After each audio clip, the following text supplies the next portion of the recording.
Տիկին Գյուրեմյան բարեձեր, շնորհակալ ենք, որ եկաք տաղավար, ազգային ժողովից շտապեցիք այստեղ, այսօր հանձնաժողովի նիստ կա, որը բավականին թեժ մթնոլորտում է անցել, ըստ էության ձեր հիմնավոր փաստերով դուք առողջապահության նախարար Անահիտ Ավանեսյանի ներողություն, այսպես ասենք, Այլոց մենք հաղմկեց, որպեսզի նախընտրելով չպատասխանել կոնկրետ հարցերին, որոնք դուք բարձրաձայնում եք, բայց մենք անպայման կգանք դրան, որովհետև դուք ծավալուն խոսք ունեք այս մասով ասելու, բայց մենք երեք ականատեսը եղանք այս ողբերգական իրականում պատկերի, մի խումբ եպիսկոպոսներ, սրբազաններ կառավարությունում հանդիպեցին Նիկոլ Փաշինյանի հետ, այսօր միաբանության ժողով էր Մայրաթորում, Տեր Վրթանեսը բյուրականի հոգևոքանան լրագրողների հետ զրույցում խոսեց այն մասին, որ պետք է այս մարդիկ կարգալույծ լինեին, բայց իր տեսակով վեհափառը այնքան բարեսիրտ է, որ գուցե ների նրանց, եթե զղջան, բայց մենք այս իրականություն ունենք, դուք որպես հայ առաքելական եկեղեցու հետևորդ հայ մարդ, ինչ ունեք ասելու այս պատկերը, երբ որ տեսակ, որ Արցախի թեմի առաջնորդը հանդիպում էր, այսպես ասենք, Նիկոլ Փաշինյանի հետ, ձեռքը սեղմում, դիմացը նստում, մամուլում, բազում, խայտարակ հրապարակումներով հայտնի Կճոյանը, Նավասարդ Կճոյանը, որին բազմիցս անդրադարձել է ժամանակի Նիկոլ Փաշինյանը, այսպես պարտ նստած է Նիկոլ Փաշինյանի դիմաց, խնդրեմ։ Բարև ձեզ սիրելի հայրենակիցներ, այո, իսկապես շատ կարևոր ու դաժան օրեր ենք ապրում եւ երեք առաջին օրը այդ Նիկոլի հանդիպումը սրբազանների հետ շատ բացահայտումներ արեց ըստ էության, գիտեք, այո, այդ մարդիկ այլևս սրբազան կոչվելու իրավունք չունեն, այո, պետք է նրանց կարգալույծ անել, դա ես որպես հայ առաքելական եկեղեցու հետևորդ, ես պնդում եմ, ես գտնում եմ, որ նման տեսակը իրավունք չունի սրբազան կոչվելու, իրավունք չունի հայ առաքելական եկեղեցու որևէ խորանի առաջ կանգնել եւ պատարակ իրականացնել։ Վեհափառի գործերն իհարկե անքննելի են, բայց ամեն դեպքում հայ հասարակությունը ես առավել քան համոզված եմ, որ գտնում է, որ նման մարդիկ պետք է կարգալույծ արվեն։ Բայց ես մի կարևոր ուրիշ բանի մասին եմ ուզում այսօր խոսել, գիտեք, ըստ էության այս հավաքը, այս սեղանի շուրջ նստածները այն մարդիկ են, որոնց դեմքը վաղուց պետք է բացահայտված լիներ եւ Նիկոլ Փաշինյանը օգնեց, որ հանրությունը իրապես տեսնի ովքեր են այս մարդիկ իրականում։ Շատ լավ հասկանա ով է Վրթանես Սրբազանը, որը Արցախի թեմի առաջնորդն էր եւ գնաց Արցախը հանձնածին, Թուրքիի առաջ ծնկածի ձեռքը բռնեց, ողջունեց նրան, հասկանում եք, նա այլևս իրավունք չունի սրբազան կոչվելու, այն էլ Արցախի թեմի առաջնորդ լինելու եւ ըստ էության նա իհարկե կարգալույծ պետք է լինի, եթե նույնիսկ կարգալույծ չարվի, միևնույն է հանրության մեջ նրանք այլևս կարգալույծ եղած մարդիկ են։ Եվ գիտեք, շատ մի կարևոր բան, որ իրականում բացահայտվում են հանրային կյանքում տարբեր ոլորտներում այն մարդկանց դեմքերը, այն մարդկանց տեսակը եւ այն մարդիկ հատ-հատ, ովքեր պղծելով հայրենասիրության գաղափարը, ովքեր ոտնահարելով հայրենիքի, արցախահայության եւ մեր զինվորների, մեր պայքարի արդյունքները, այսօր գնացել այդ արդյունքները թշնամուն հանձնողի ձեռքն են մեկնել, գեներալներ լինեն, սրբազաններ լինեն, քաղաքական տարբեր գործիչներ լինեն, հասարակական քաղաքացիական հասարակության ներկայացուցիչներ լինեն, նրանք հատ-հատ կամաց բացվում են իրենց դեմքերով, իրենց տեսակով եւ Նիկոլ Փաշինյանի հարձակումները, ում վրա որ հարձակվում է, շատ հստակ ցույց է տալիս, թե այդ որ ուժերն են, ում դեմ պայքարում է Նիկոլ Փաշինյանը եւ ակնհայտ է, չէ, ինչու է Նիկոլ Փաշինյանը այդ ուժերի դեմ պայքարում, որովհետև դրանք այն ուժերն են, ովքեր կարող են համախմբել հայ ժողովրդին եւ պայքարել իրեն իշխանությունից հեռացնելու համար։ Նրա հարձակումը հայ հեղափոխական դաշնակցության վրա, նրա հարձակումը իհարկե առաջին հերթին հայ առաքելական եկեղեցու անդամների վրա, սրբազանների վրա, նրա հարձակումը ազգային ուժերի վրա ընդհանրապես, այն քաղաքական գործիչների վրա, ովքեր ազգայինի ջատագովն են, ազգայինի համար պայքարողներ են, դա ամենը ցույց է տալիս, որ Նիկոլ Փաշինյանը վախենում է այդ մարդկանցից, Նիկոլ Փաշինյանը վախենում է այդ կառույցներից եւ բնականաբար առաջին ամենավերևին հարթության վրա պետք է գտնվեր հայ առաքելական եկեղեցին, բայց ինչպես ասում են մեր հայ առաքելական եկեղեցու իրապես սրբազանները, հայ առաքելական եկեղեցին բազմիցս զբաղվել է նման դժվարությունների, բայց միշտ հաղթանակած է դուրս եկել եւ Նիկոլ Փաշինյանն ու իր ճղճիմ թիմը ոչինչ է հայ առաքելական եկեղեցուն հաղթելու համար եւ բնականաբար սիրելի հայրենակիցներ, ես կոչ եմ անում բոլոր տեղերում, բոլոր համայնքներում, բոլոր հնարավոր վայրերում կանգնել հայ առաքելական եկեղեցու կողքին,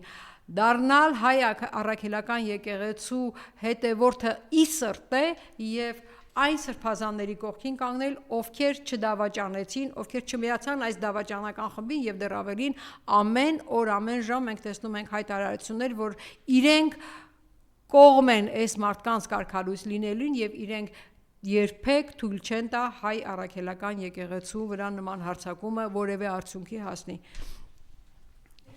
Բայց ես ասում նաեւ քաղաքական ուժերը անելիք ունեն, որովհետեւ վեհապարը,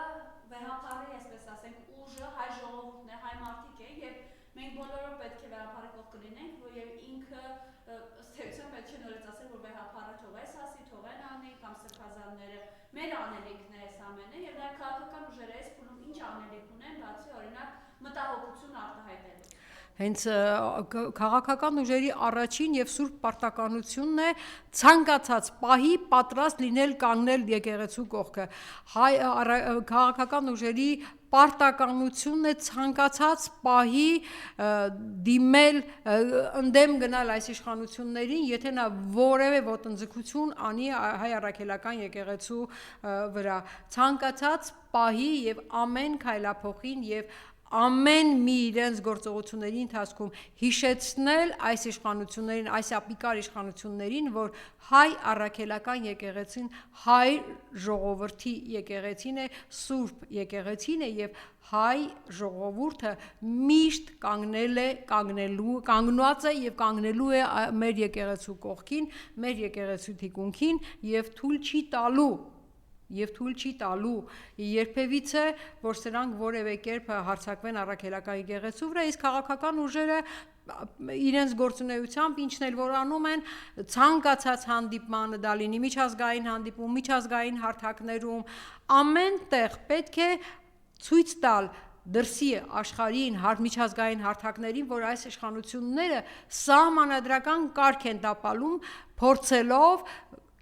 ձևավորել, փորձելով ազդել հայ առաքելական եկեղեցու գործունեության վրա եւ դա անում են իհարկե միգուցե մի քիչ արդյունավետ, միգուցե մի քիչ դեռ պակաս արդյունավետ, բայց քաղաքական ուժերը անում են, անելու են եւ պարտավոր են անել այնքան ժամանակ, քանի դեռ այս ապիկարները չեն հեռացել եւ չեն հրաժարվել իրենց պայքարից հայ առաքելական եկեղեցու դեմ։ Ձեզ համար ամեն դեպքում հասկանալի է նույն Տեր Վրդանեսի պահվածքը այս իրականության մեջ։ Ես ոչ միայն հասկանալի չէ, անընդունելի է, դա մեղք է, որ նա իրականացրեց Արցախ աշխարհի նկատմամբ, այսինքն ինչ է նշանակում Արցախը հանձնողի ձեռքը սեղմել, ինչ է նշանակում Արցախը հանձնողի կողքը կանգնել, էլի եմ կրկնում, դա ոչ միայն հասկանալի չէ, դա անընդունելի է, դա մեղսագործություն է, որ կատարվեց սրբազան կոչվող Վրդանեսի կողմից եւ ես առավել քան համոզված եմ, որ իրենք բոլորը Աստծո պատժի առաջ կանգնելու են, իրենք բոլորը զգալու են Աստծո պատիժը եւ մի օր շուտ, մի օր ուշ, բայց այդ մարդիկ բոլորը, ովքեր որ այսօր դեմ են կանգնում հայ առաքելական եկեղեցուն, իրենք դեմ են կանգնում Աստծուն եւ այդ Աստծո պատուժը նրանց հանդեպ չի ուշանալու, հաստատ համոզված եղեք եւ նույն Վրդանեսն էլ նույն շարքում պետք է լինի, նա չի խուսափելու, հնարավոր չի որ նա խուսափի այն իր չափաբաժին պատժից, որը նախատեսված կլինի Աստծո կողմից։ Արժեր, այսպես ասենք, լինելով անձնապես ահաբեկված կամ կոմպրոմատների զոհ գնալ այս քայլը։ Իհարկե ոչ, բա ուր մնաց հայրենիքը, բա ուր մնաց իր սրբազան կոչումը, հասկանում եք, սրբազան կոչումը հենց նրա համար է, որ ինքն իրեն զոհաբերի հանուն ընդհանուրի, հանուն հայրենիքի, հանուն ժողովրդի, իսկ ինքը հայրենիքը ժողովրդին զոհաբերում է հանուն իր պաշտոնի, հանուն իր բարեկեցիկ կյանքի, նա փաստորեն փոխանակ իրեն զոհաբերի հանուն հայրենիքի, հանուն ժողովրդի, հայրենիքն ու ժողովրդին է զոհաբերում հանուն իր հաճույքների, որը աններելի է եւ դա որևէ կերպ անպատիժ չի կարող մնալ եւ ինչպես ժողովուրդն ասում վերև Աստված կա, հաստատ նա իր պատիժը ստանալու է։ Եվ անկեղծ ասած ես ուզում եմ հիմա մի քիչ էլ խոսել վերջին 3 առաջի օրը կատարված իրողությունների մասին Մենք Լիդիա Մանթաշյանի մասին խոսենք Տիկին Քյուրեշյան, բայց նաև այս իրականության մեջ, երբ այս մարդիկ գնացել եւ Նիկոլ Փաշինյանի կողքը նստել են, ձեռք են սեղմել, այս իրականության մեջ իրենց հոգեվոր եղբայրները գտնվում են այս իշխանության ներքո կալանքի տակ, Միքայել եւ Բագրատ Սրբազանները, սա չգիտեմ, բարոյականության ինչ-որ նորմերով տեղավորվում է, ինչ է սա։ Գիտեք, դուք ասեցիք իրենց հոգևոր եղբայրները, այս մարդիկ հոգևոր եղբայր գաղափարը չունեն, այս մարդիկ հայրենիքը հանձնողի ձեռքը բեռնել են, նրանց համար ինչ հոգևոր եղբոր մասին կարելի է խոսել, նրանք հասկանում են ինչ է հոգևոր եղբայրը, իհարկե ոչ, եթե նրանք հասկանային ինչ է հոգևոր եղբայրը, նրանք եթե զգային դա ինչ է, նրանք կհասկանային ինչ է հայրենիքը, նրանք կհասկանային ինչ է հայրենիքը թշնամուն հանձնելը, այնպես որ այս մարդկանց մասին խոսել, նրանք սրբություն չունեն, նրանք, ինչ ասեմ, նրանց համար հացն ու երևի իրենց տաք անկյունը ամեն ինչից վեր է, նրանք սրբազան կոչվելու իրավունք չունեն եւ ճիշտն ասած շատ մեղք կլինի այսօր դրանց համարել մեր սրբազանների, որոնք այսօր կալանավարում են, նրանց հոգեվոր եղբայրներ, նման մեղսագործները չեն կարող հոգեվոր եղբայրներ լինել ուղղակի, ես այդպես եմ գտնում, նրանք հոգեվոր եղբայր կոչվելու իրավունքը վաղուց արդեն կորցրեցին։ Եվ գալով այս մենք հիմա տեսնում ենք, որ մեր հայրենակիցների նկատմամբ քաղաքական հետապնդումները շարունակվում են, այս մարդիկ քաղաքական բանտարկյալներ են եւ վերջերս նաեւ բանտարկյալների հարցով լսումներ էին ազգային ժողովում։ 3 այո դատանի որոշմամբ Լիդիա Մանթաշյանի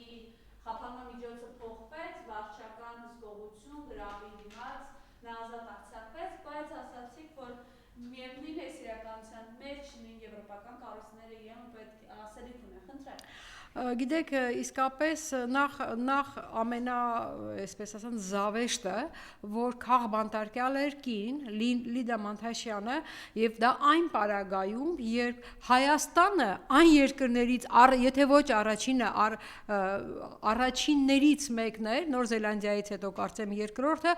որ իր խորհրդարանում ունեցել է ընտրված կին падգամավորներ։ 1918 թվականին հայ հեղափոխական դաշնակցության խմբակցության կազմում 3 ընտրված կին падգամավորներ են եղել, երբ եվրոպական երկրներում այդ նույն օրերին, այդ նույն տարիներին պայքարում էին, որ կանայք ընտրվել, ոչ թե ընտրվելու, այլ ընտրելու իրավունք ունենան։ Եվ փաստացիորեն ըստ էության առաջինը լինելով այն երկրներից, ովքեր իրենց խորհրդարանում ունեն ընտրված կին падգամավորներ, մենք առաջինն էինք նաև ցավոք սրտի 100 տարի հետո այս ապիկար իշխանությունների օրոք, որ ունենք կին քաղբանտարկյալ։ Եվ այն պարագայում, երբ գլխավոր դատախազը նորից կին է, հասկանում եք, սա զավեշտ է ընդամենը։ Արդարադատության նախարար կին ունենք, գլխավոր դատախազ կին ունենք եւ իրենց օրոք, իրենց իշխանության օրոք մենք ունենք կին քաղբանտարկյալ եւ ես առավել քան համոզված եմ, որ հանրության այդ բուրըն ճնշումը նաեւ ինչ որ կերպ ազդեց միգուցե դատավորի որոշման վրա, որ նրան ազատ արձակեցին, չնայած իսկապես մի քիչ անհասկանալի 2.5 միլիոն գրավի դիմաց, երբ այն պարագայում, երբ որևէ լուրջ հիմնավորում չունեն ինչի հիման վրա նրանք կալանավորել են Լիդիա Մանթաշյանին եւ դեռ ավելին այդ ընթացքը բոլորովին համապատասխանում է ԵԽԽՎ քաղբանտարկյալների կողմից դրված քաղբանտարկյալների համար սահմանված բանաձևին ըստ էության այս մարդիկ քաղբանտարկյալներ են եւ Եվրոմիությունը ով ջատագովն է մարդու իրավունքների պաշտպանությանը երկրներում ով ջատագովն է ժողովրդավարության հաստատմանը երկրներում որևէ կերպ որևէ արձագանք չտվեց չի տվել ու չի էլ տալիս մինչև օրս Հայաստանում այսօր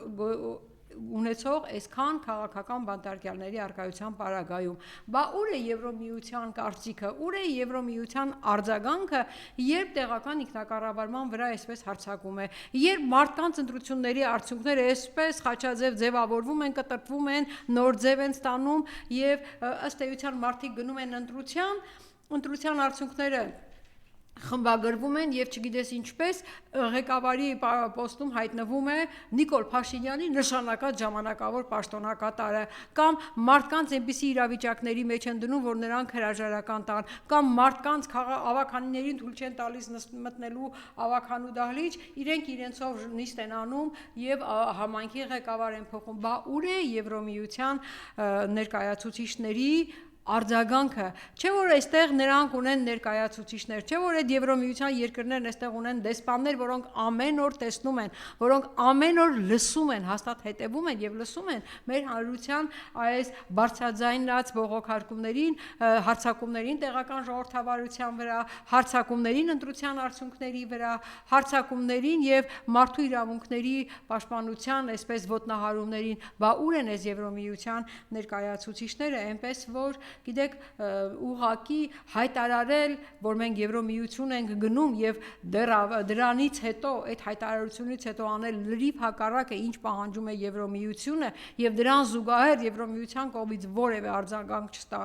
չստանալը դա ընդհանրապես ասած ստեղծում է անվստահություն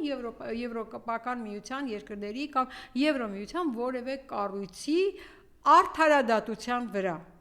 Էլ ինչպես մենք հանրությանը համոզենք, որ Եվրոմիություն գնալու այդ գործընթացը օրենքի ուժով ընդունված գործընթացը պետք է սկսվի, երբ մենք ինքներս ամեն օր կամ քաղբանտարկյալի կարգավիճակով ընկերներ ենք ունենում ամեն օր ավելանում է այդ ցանկը, կամ ամեն օր ընտրությունների արդյունքներով տեսնում ենք, այս համայնքում այսինչը խախտվեց, մյուս համայնքում այսինչը խախտվեց, ընտրված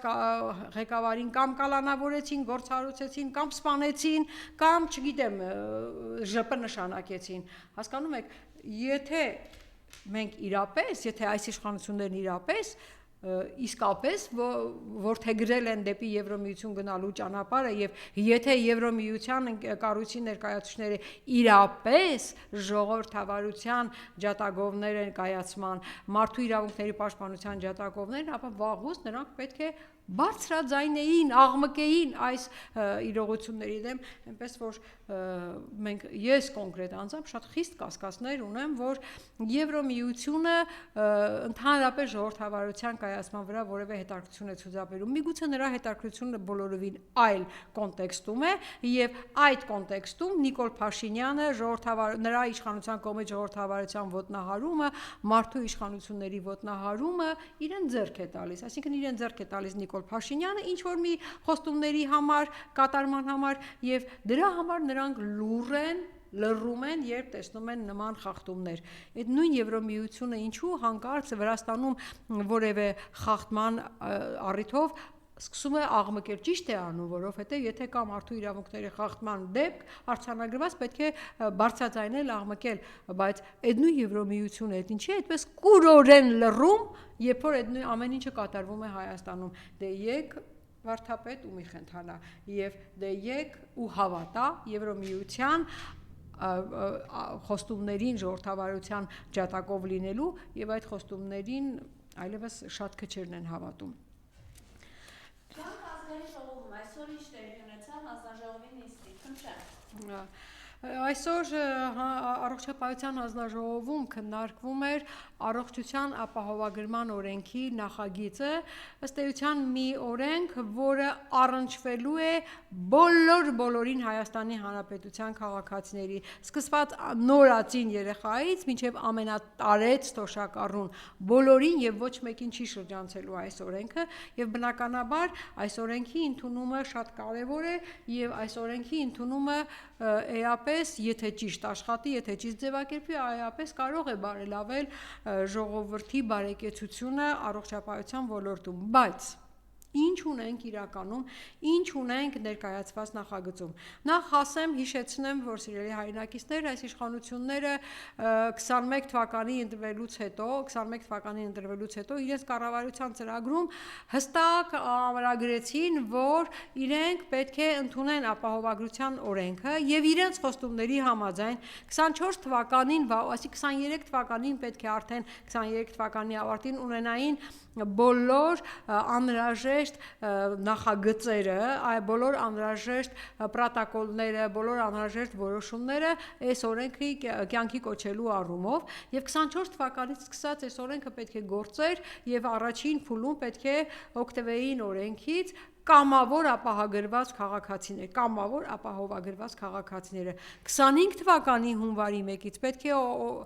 օրենքից օգտվեին բոլոր թոշակառուները բայց ինչպես մնացած բոլոր խոստումները բնական է այս խոստումն էլ կյանքի չկոչվեց եւ հիմա բերված նախագիծը ճիշտն ասած ես չեմ ասի 170 աստիճան շրջած բայց բոլորովին այլ մակարդակների մասին է խոսում տեսեք Այս օրենքի նախագծով, որ առաջ է քննարկման է բերել, նախ կամավոր ապահովագրությունը ընդհանրապես հանվում է, այսպես ասած։ Դու կարող ես գնալ կամավոր ապահովագրվել մասնավոր ապահովագրական ընկերություններում, բայց դրա մասին էլ կան դրանով շատ լուրջ վտանգավոր պայմաններով։ Իսկ ինչ մնում է թոշակառուներին իրենք ընտրել են ընդամենը 65 եւ բարձր տարիքի թոշակառուների խումբը միայն եւ իրենց խոստացած բոլոր թոշակառուների խումբը բնականաբար չի մտնում եւ այստեղ շատ կարեւոր է հասկանալ որ 63-ից 65 տարեկանները չեն օգտվելու առայժմ 26 թվականին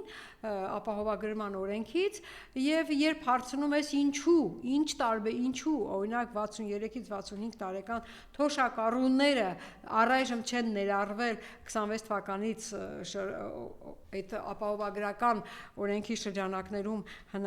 բուժծառայություններից նրանք բացատրում են մեր հնարավորությունները այդքան են բա որ ձեր հնարավորություններն այդքան էին բա 21 թվականին այդ ինչ խոստումներ եք տալիս դե շատ լավ է էլի 21 թվականից խոստումները տվեցիք ընտրվեցիք հիմա եկել եք ասում եք մեր հնարավորություններն այսքան են բայց մի կարևոր բան տեսեք ես ուղիղ հարցնում եմ Որքան է այն թոշակառուների թիվը, որոնք 63-ից 65 տարեկանում են, 100,000-ի կարգի իրենք նշեցին։ Որքան է այն աշխատողների թիվը, ովքեր 200,000 եւ ավելի աշխատավարձ են ստանում եւ պետք է ապահովագրավճար վճարեն։ Իրենք ինձ պատասխանեցին պաշտոնապես նախարարը հստակ պատասխանեց թիվը 244,000-ի կարգի աշխատողներ ունենք, ովքեր մինչև 200,000 եւ ավելի աշխատավարձ են ստանում։ Այսինքն այդ մարդիկ պետք է ապահովագրավ վճարեն եւ հետեւաբար օգտվեն ապահովագրությունից։ Բայց նույն հարցին ի պատասխան պեկից ստացել ենք մի ուրիշ պատասխան 395,000 աշխատող ունենք ովքեր 200,000 եւ ավելի աշխատավարձ ունեն գրանցված սա ինչ է նշանակում որ իրենց ապահովագրման այս հիմքում իրենք դնում են 244,000 աշխատող թիվը եւ դրանով ըստ էության իրենք նվազեցնում են ցույց տրվող ապահովագրավճարի ծավալը բայց իրականում 395,000 աշխատող ունեն 200, այսինքն 110,000 տարբերություն է այստեղ տալիս։ Այդ միայն այդ 110,000 տարբերությունը դա այն թիվն է, որը կազմում են 100,000 թոշակառուները 63-ից 65, ում չեք ներառել այս ապահովագրության մեջ։ Այսինքն ում եք խաբում։ Եվ եթե նույնիսկ ես իրենց ասում եմ, լսեք, այդ 100,000-ն էլ 100,000 չի մաքուր, ինչու, որովհետև 100,000 63-ից 65 տարեկան թոշակառուների խմբում հաստատ կան շատ մարդիկ, շատ անձինք, ովքեր ստանում են 200,000 եւ ավել աշխատավարձ ու դեռ աշխատում են, եւ բնականաբար նրանք արդեն այս ապահովագրման ցանկի մեջ մտնում են։ Բնականաբար կան մարդիկ, ովքեր հաշմանդամության առաջին, երկրորդ, երրորդ խմբի ներկայացուցիչներ են, ովքեր այս ապահովության թվի մեջ մտնում են։ Հասկանում եք, հենց այնպես ավելորդ ինչի է իզուր տեղը այս թիվը խանում եւ ասում մենք այդ հնարավորությունները չունենք։ Գիտեք, հետաքրքիրը ինչն է նաեւ, իրենք որպես այսպես խմբեր, սոցիալական խմբեր նշում են, ցանկ են ավելացրել, այս խումբը, ուրեմն նշեմ խմբերը, մինչև 18 տարեկան երեխաներ, որոնք մինչև հիմա էլ ստանում են պետպատվերի շրջանակում անվճար բուժօգնություն, 65 եւ ավելի տարիքով թոշակառուները, սոցիալապես անապահով ընտանիքները, ում անապահովության միավորը 28 եւ ավելին է, ովքեր էլի մինչև հիմա ստանում էին, օգտվում էին պետպատվերի անվճար բուժօգնության ծառայություններից, հաշմանդամության առաջին, երկրորդ, երրորդ խումբ ունեցողները, ովքեր էլի վճարվում էին, էլի օգտվում էին այդ անվճար բուժօգնությունից եւ միայն ավելացել է 200,000 աշխատավարձ ունեցողները։ Եվ երբ հարց եմ տալիս, որ կան սոցիալական խմբեր, որ նախկինում օգտվել են պետպատվերի անվճար բուժօգնության շրջանակներում այդ բուժծառայություններից եւ հիմա ներառված չեն ապահովագրական այս ցանկի մեջ, ասում է այո, շատ են դրանք։ Այսինքն ըստ էության դրանք շատ սոցիալական խմբերից, ովքեր ստանում էին պետպատվերի աջակցություն, անվճար բուժօգնության ծառայություն, նրանցից շատերը այդ խմբերից հանվել են։ Եվ ցուցակում ավելացրել, ոչ թե ավելացրել են, կներեք,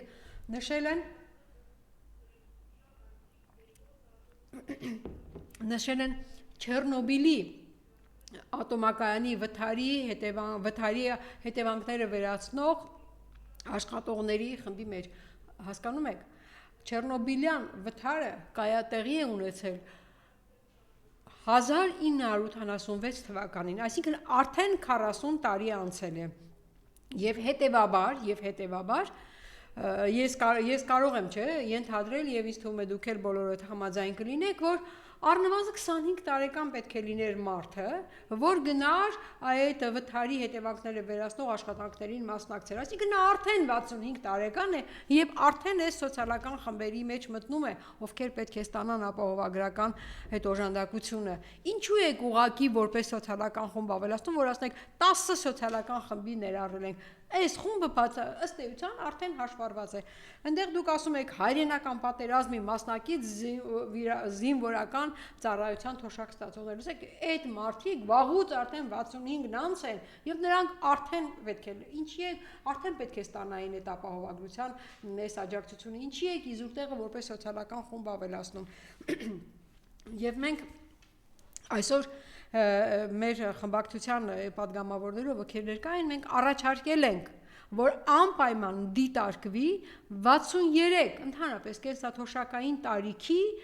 անձանց ներգրավումը, ներառումը ապահովագրական այս ապահովագրությունից օգտվողների ցանկի մեջ, որովհետև էլի եմ կրկնում, նրանց թիվը 100,000-ից քիչ է, իսկ աշխատող 200,000 եւ ավել աշխատավարձ ստացողների իրենց ներկայացված թիվը 110,000-ով ավելի փոքր է, քան այն թիվը, որը իրականում կա եւ այն թիվը, որը ներկայացրել է ՊԵԿ-ը։ Այս թվերը, որ եթե նույնիսկ չենք հանում տարբեր սոցիալական խմբերի հատումները։ Հաջորդ ամենակարևոր հարցը, երբեք ոչ մի կերպ եւ ոչ մի պատգամավորի թե ընդդիմադիր թե իշխանական չհաջողվեց Տիկին Ավանեսյանից ստանալ այն ցանկը, որը ենթադրվում է, որ կծառայի որպես ապահովագրության աջակցություն ստացող բուժ ծառայությունների ցանկ։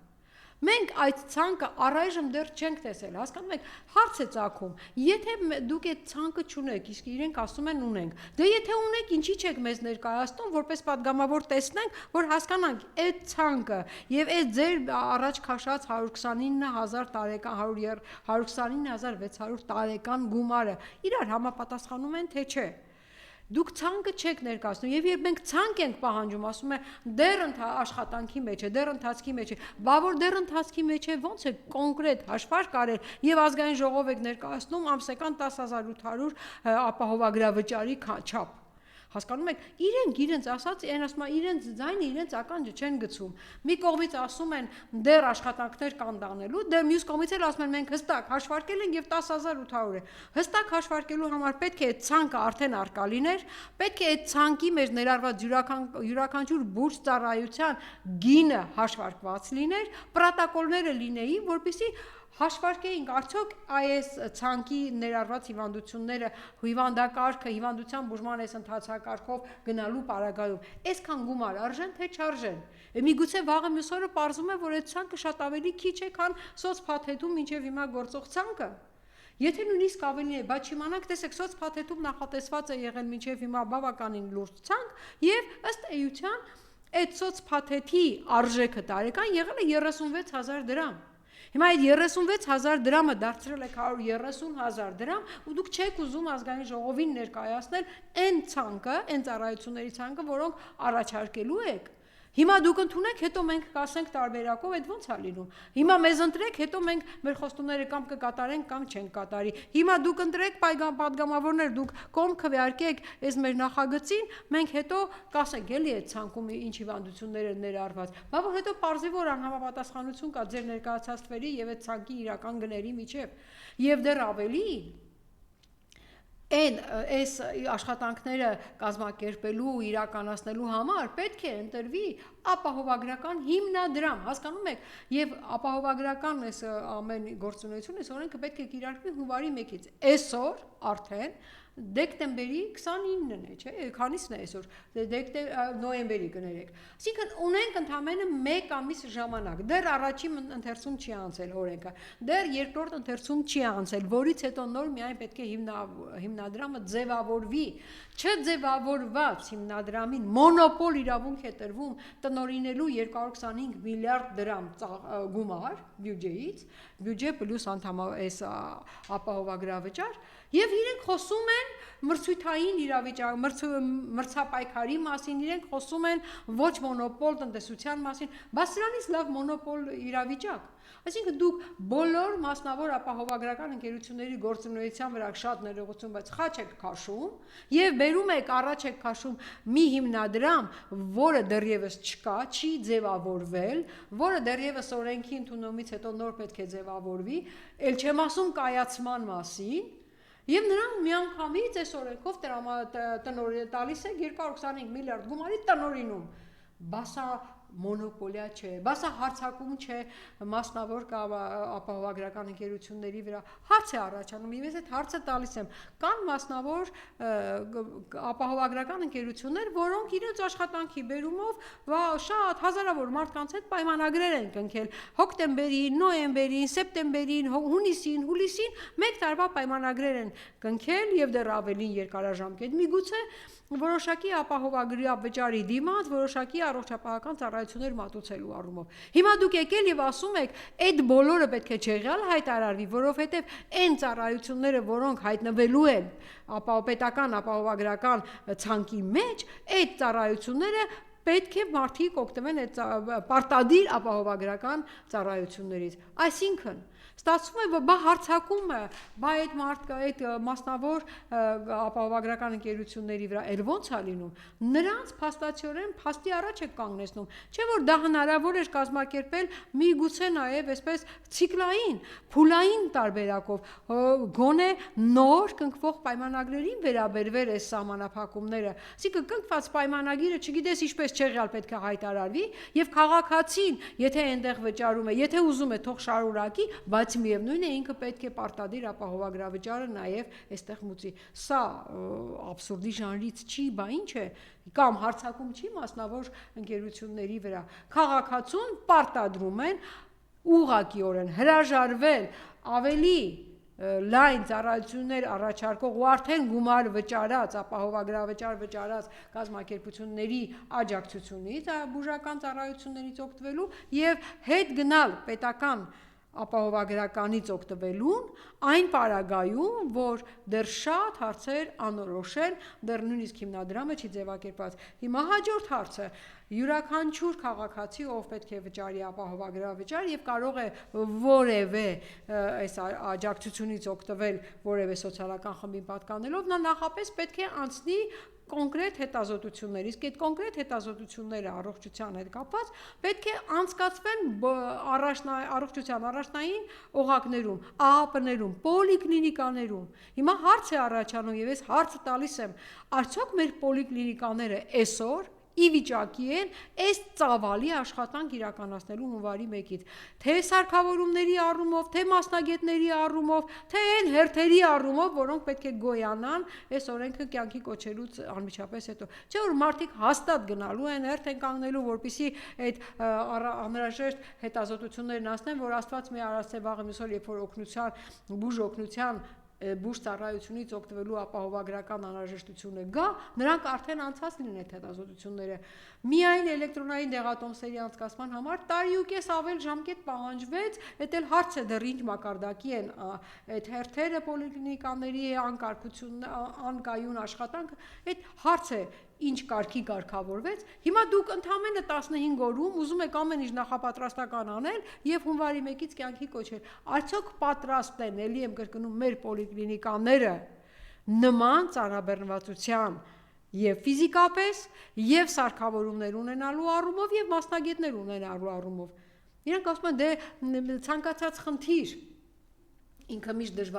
կյանքի կոչելիս դժվարությունների առաջ է կանգնում, պետք է սկսենք, որ դժվարությունները տեսնենք ու դժվարությունները հաղթահարենք։ Հասկանում եք, պետք չի սկսել, որ հասկանանք այս պոլիկլինիկան, այս մասնագետը ունի թե չէ։ Պետք չի սկսել, որ հասկանալ այս պոլիկլինիկան, այս սարքավորումը ունի թե չէ։ Դրանք դուք պետք է նախապես արդեն այս 3 տարիների ընթացքում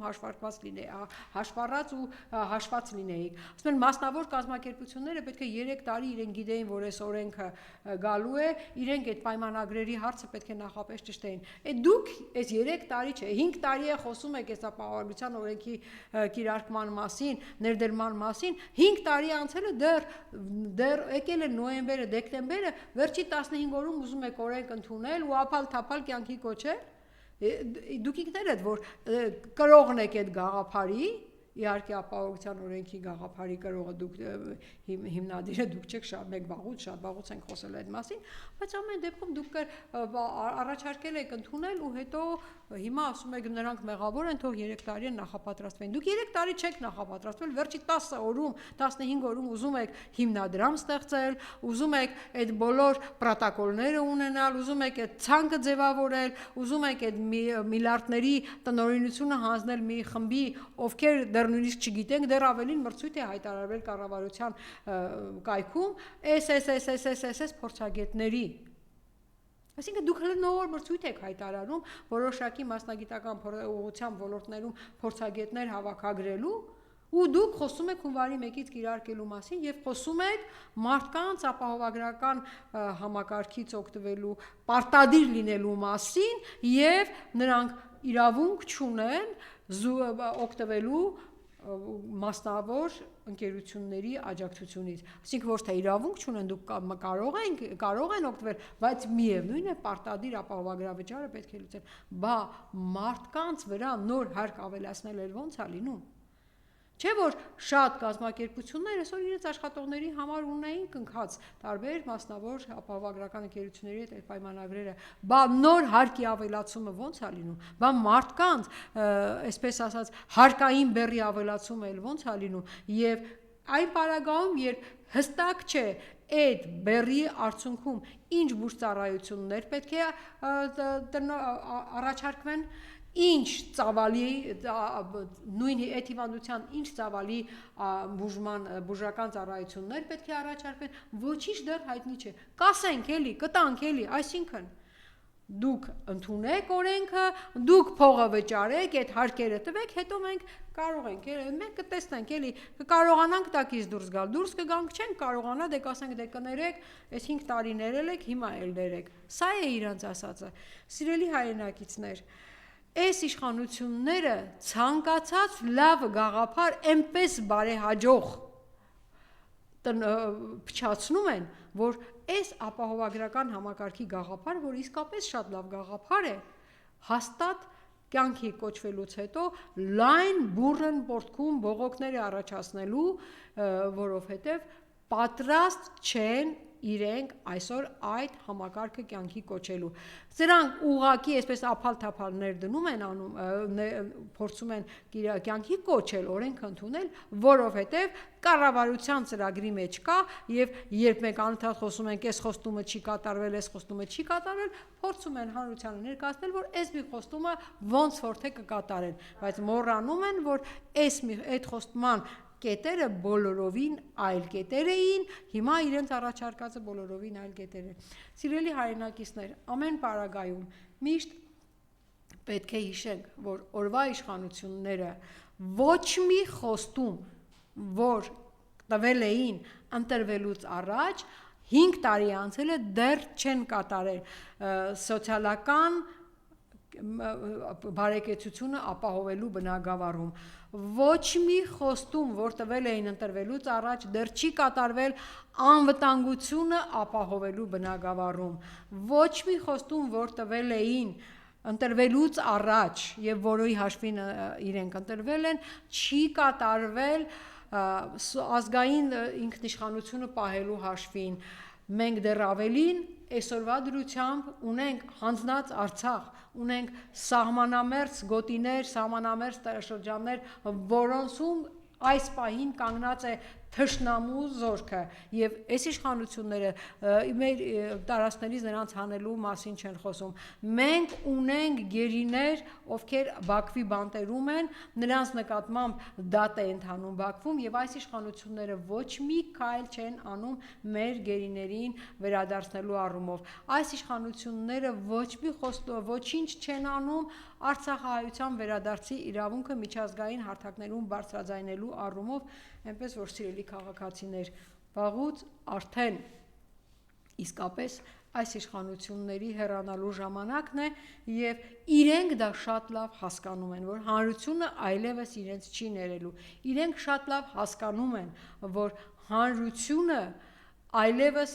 հասկացել է իրենց ստախոս անհայրենիք դավաճան էությունը եւ դրա համար սկսել են միակ բանը, որով կարողանում են փորձում են վերարտադրվելու հիմքեր ստեղծել, հարձակումն է քաղաքական ուժերի վրա, հարձակումն է քաղաքական գործիչների վրա, հարձակումն է ազգային ուժերի վրա,